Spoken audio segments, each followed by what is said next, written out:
of personal connection. I do understand that people that have that kind of personal connection have a depth of feeling about the issue that's almost impossible for anybody else to do. I came to it really because I came up in journalism at a time when, if you wanted to be a journalist worthy of the name, you had to spend an apprenticeship. Not being as smart as some, I spent a longer apprenticeship than a lot of people, covering the police beat and the charity hospital in Houston, Texas, where I grew up. And you know, when you serve that kind of apprenticeship, you see, in many ways, a Dickensian side of life. I suppose any reference to Dickens now is a little dated. But no, not at all. Not for me, anyway. But you know, you see the side of society that's, the many sides of society that regular people don't see. Yeah. You see what happens in the police station after midnight. You know what the charity hospital emergency room looks like on any given Saturday. And you also come in close-up direct contact with people who have mental health issues, to the overworked and overwhelmed people who try to deal with the issue. So my point is that I came to it early and young. I'm not proposing to you because it wouldn't be true that I was especially sensitive to the issue at that time, but at least I became aware of it. Aware of what? For example, homeless people. You don't have to be very smart, but if you have very much contact with homeless people, you realize that many of them are people, they're homeless because they have deep and abiding mental health issues. Right. But more recently, I've always tried to stay in touch with the issue. But very recently, what drove it home to me, really drove it deep in my heart, is that I was doing a program called Dan Rather Reports for Mark Cuban's, at that time, HDNet is now known as Access, AXS TV. And we heard of a situation in Nevada, which quite frankly I didn't believe, that the city and county authorities were systematically taking homeless people, giving them $50, taking them to the Greyhound bus station, and send them somewhere else. Right. So I heard about this, and I thought, well, this is America, this doesn't happen. But we did what reporters do, went out and took a look at it, and it was true. Not only was it true in Nevada, but it was true in a lot of places in the country.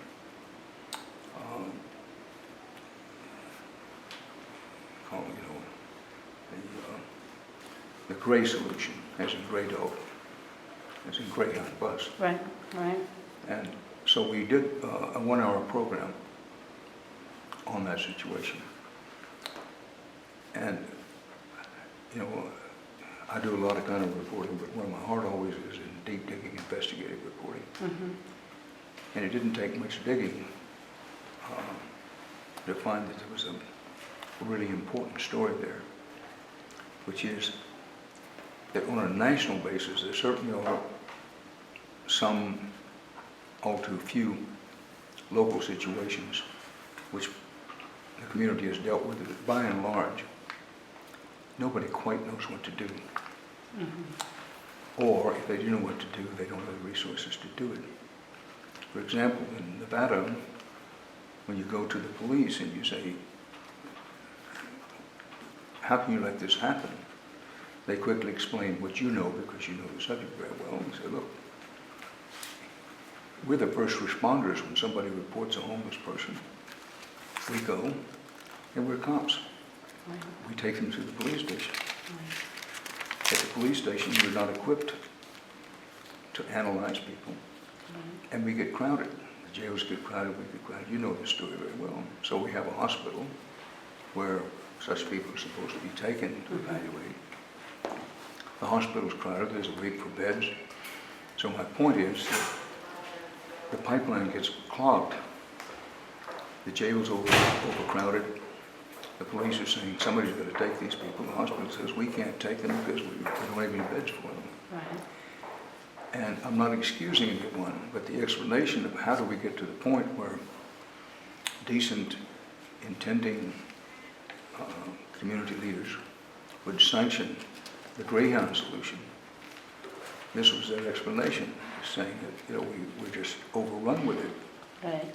And so we asked somebody where was the last place they were before they came to Nevada, and they'd say Oakland. Fine. Here's $50. We take you to the bus station, put you on a bus to Oakland. Right. Then it becomes Oakland's problem. So, too many words, I fear.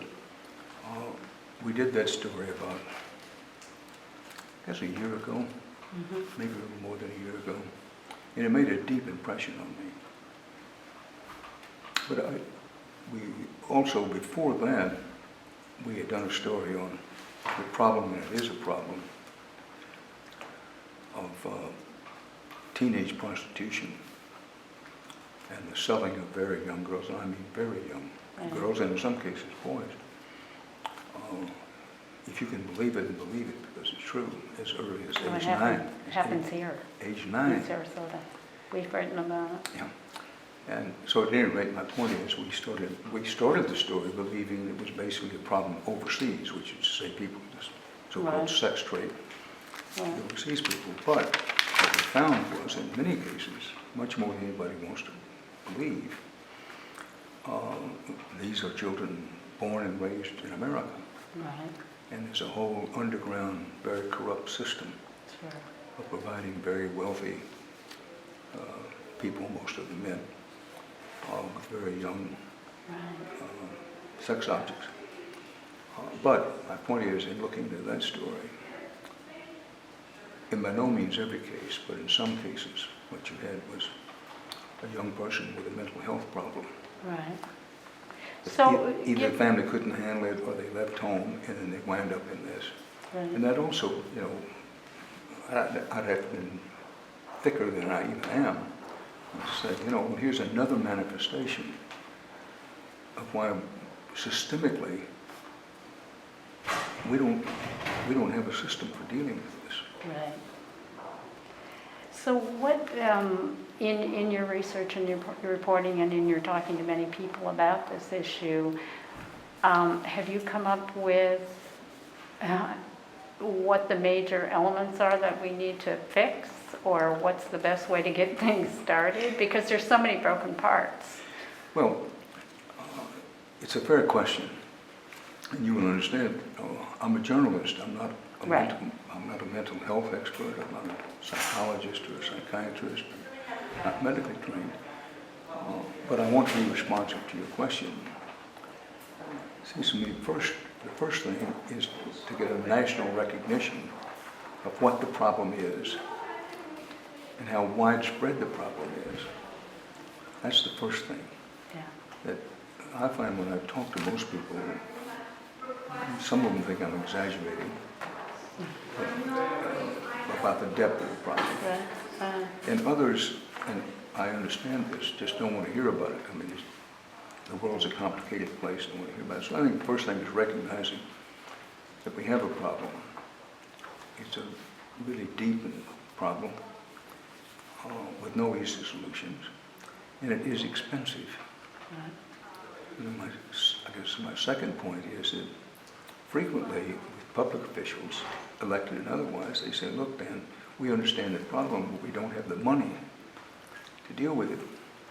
But the backside of that is this is costing the country tremendous sums of money. Right. To take my point, the way that it is now, the cost of society, the cost of the country, we're talking dollars and cents cost, is enormous. Right. So I consider that to be a false argument. We can't afford not to deal with it. The third thing, and this will be the end of it for me, is that this is my opinion. I'm fond of saying everybody's entitled to their own opinion, they're not entitled to their own facts. But given the facts of the situation,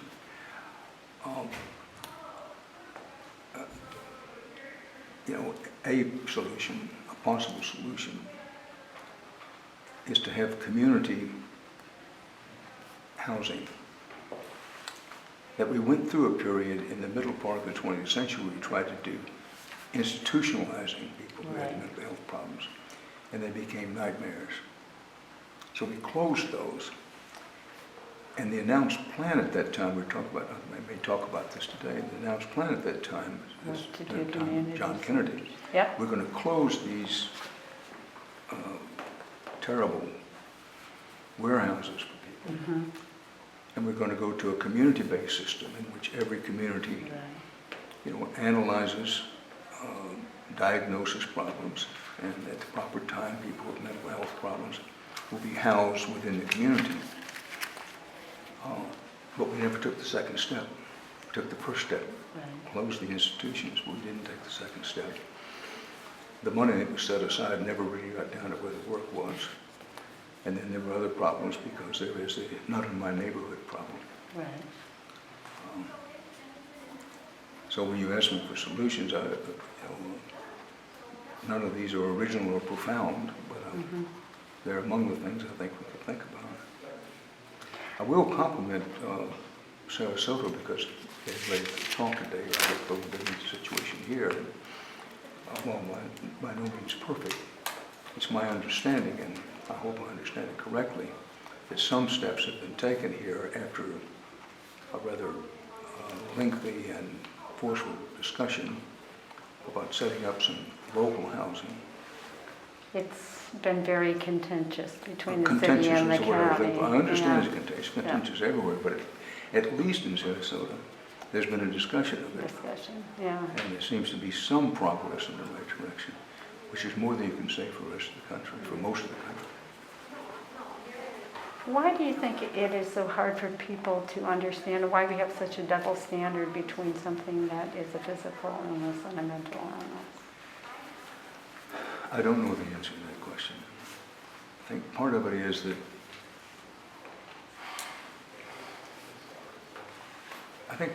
people don't realize what a large problem it is. There's a tendency to think that, well, there's only a few people, and it's too bad this family has this problem, or too bad that family has this problem. Thank God it's not my problem. And very understandably, I'm not defending it, but understandably, people say, with all the problems I've got in my own household, and we're fighting ISIS, we have terrorism, we have gun violence, we have economic problems, with all the problems we've got, quote, I just can't think about that right now. Yeah. And I think there's a lot of that. And of course the answer is, of course it's difficult. And nobody wants to think about it. But we really have to think about it because we have a mental health care crisis. I think crisis is an overworked word with journalists, including this one. But it's an apt word in this case.